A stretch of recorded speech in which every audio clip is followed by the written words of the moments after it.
ମାଛର ସୋରିଷ ମସଲା ଦିଆ ଝୋଳ। ମୁଁ 500 ଗ୍ରାମ ସେରେଣା ମାଛ କିଣିକି ଆଣିଥିଲି। ମୋ ଝିଅ କହୁଛି ମାମା ଆଜି ଯଦି ସେରେଣା ମାଛକୁ ଆଳୁ ପକେଇକି ଆମ୍ବ ପକେଇକି ସୋରିଷ ମସଲା ଦେଇକି ଝୋଳ ବନେଇବା ତାହେଲେ ମୁଁ ଖାଇବି। ମୁଁ କହିଲି ଠିକ୍ ଅଛି ଆଜି ଝୋଳ ବନେଇଦେବା। ସେଥିପାଇଁ ମାଛକୁ ବାଛିକି ଭଲ ଭାବରେ ମୁଁ ନେଇଯାଇଛି। ତାପରେ ଆବଶ୍ୟକ ମୁଁ ତାକୁ ଲୁଣ ହଳଦୀ ଗୋଳେଇ ଦେବା। ଚୁଲିରେ କରେଇ ବସେଇ ଦେଇଛି। କରେଇ ଏବେ ତାତି ଯାଇ ତାପରେ ଆମେ ତେଲ ଦେବା। ମାଛକୁ ଗୋଟି ଗୋଟି କରି ଭାଜିଦେବା। ମାଛକୁ ନଉଟ ପୋଟ କରିବା। ମାଛ ଭଜା ହେଇଯାଇଛି ତାକୁ ବେଶୀ କଡ଼ା କରିବାନି। ମାଛ ଭଜାକୁ ଗୋଟେ ପ୍ଲେଟକୁ କାଢ଼ିଦେବା। ମସଲାରେ ମୁଁ ନେଇଛି ଧଳା ସୋରିଷ, କଳା ସୋରିଷ, ଜିରା, ପିଆଜ, ରସୁଣ ତାକୁ ମୁଁ ଶିଳରେ ବାଟିକି ନେଇଯାଇଛି। ସେଇ କରେ ଯେଉଁ ତେଲ ଥବ ଗୋଟେ ଆଳୁକୁ ଭାଜିଦେବା।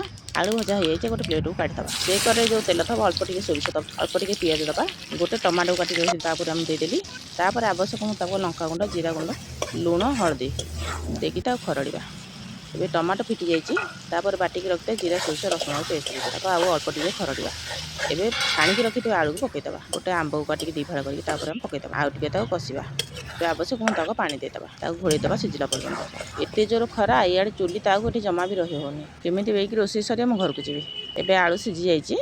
ଏବେ ଛାଣିକି ରଖିଥିବା ମାଛକୁ ତାପରେ ଆମେ ପକାଇଦେବା। ଆଉ 2 ଫୁଟଣ ଫୁଟାଇଦେବା। ଏବେ ଦେଶୀ ଚାଉଳ ଭାତକୁ ସେରେଣା ମାଛ ସୋରିଷ ମସଲା ଦିଆ ଝୋଳ ସମ୍ପୂର୍ଣ୍ଣ ରେଡ଼ି। ନେକ୍ସଟ ବ୍ଲଗ ଦେଖିବା ପାଇଁ ଚ୍ୟାନେଲକୁ ସବସ୍କ୍ରାଇବ୍ କରିଦେବେ। ରହିଲି। ଜୟ ଶ୍ରୀ ଜଗନ୍ନାଥ।